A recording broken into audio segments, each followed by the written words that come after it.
Bonjour chers amis, comme nous l'avons vu la semaine dernière, Satan a menti à Ève en lui disant et en contredisant Dieu directement, « Vous ne mourrez point ».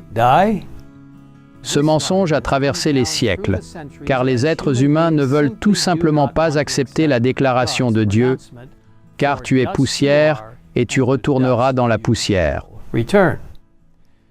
Nous lisons dans la tragédie des siècles qu'après la chute, Satan ordonna à ses anges de veiller tout spécialement à répandre la doctrine de l'immortalité naturelle de l'âme.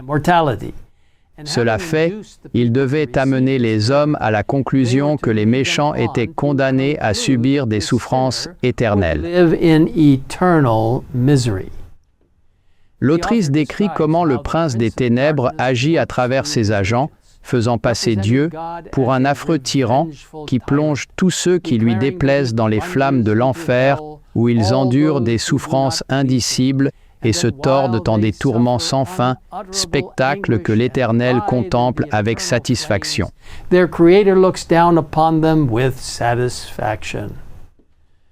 L'enseignement d'un enfer éternel où les pécheurs sont torturés pour toujours est l'une des attaques les plus vicieuses de Satan contre le caractère de Dieu. Il dépeint le Créateur comme un être méchant qui se délecte d'entendre les cris et les gémissements des pécheurs, agonisant dans les flammes brûlantes de la souffrance et de la douleur éternelle.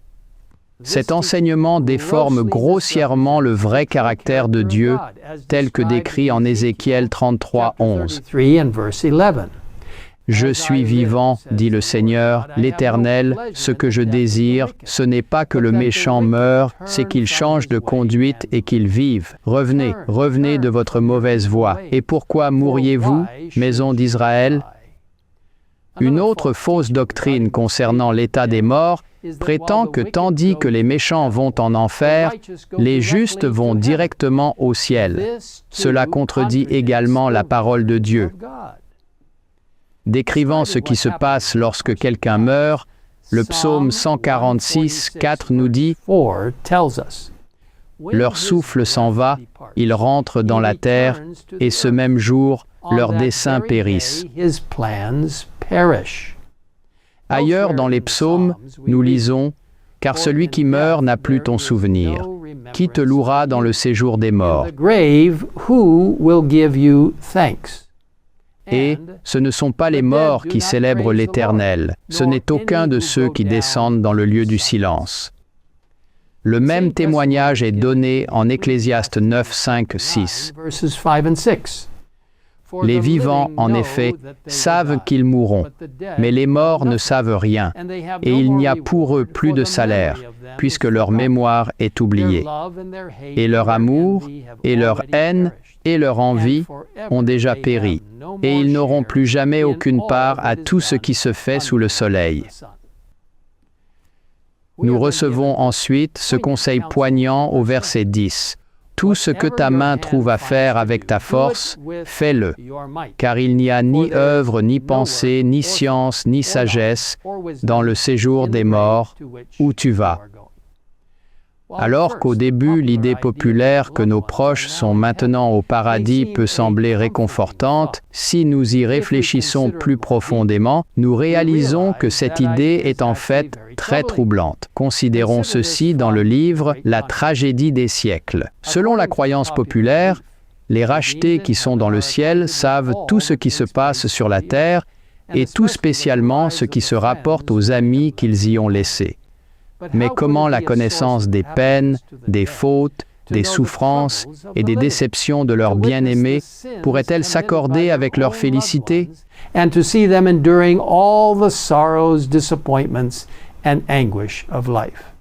De quel bonheur céleste pourraient jouir des êtres qui planeraient sans cesse autour de leurs amis terrestres? De plus, la fausse croyance en une âme immortelle ni l'enseignement biblique d'un vrai jugement, car quel est le but du jugement si une personne est déjà envoyée au ciel ou en enfer après la mort? Ellen White explique cela très clairement dans La tragédie des siècles, mais si les morts jouissent déjà du bonheur parfait ou se tordent dans les flammes de l'enfer, À quoi sert le jugement à venir? Est-ce que les justes, une fois leurs cas examinés par le grand juge, recevront cet éloge?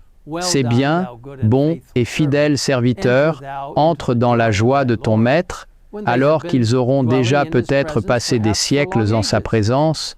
Les méchants sont-ils tirés de leur lieu de tourment pour entendre de la bouche du juge de toute la terre cette sentence?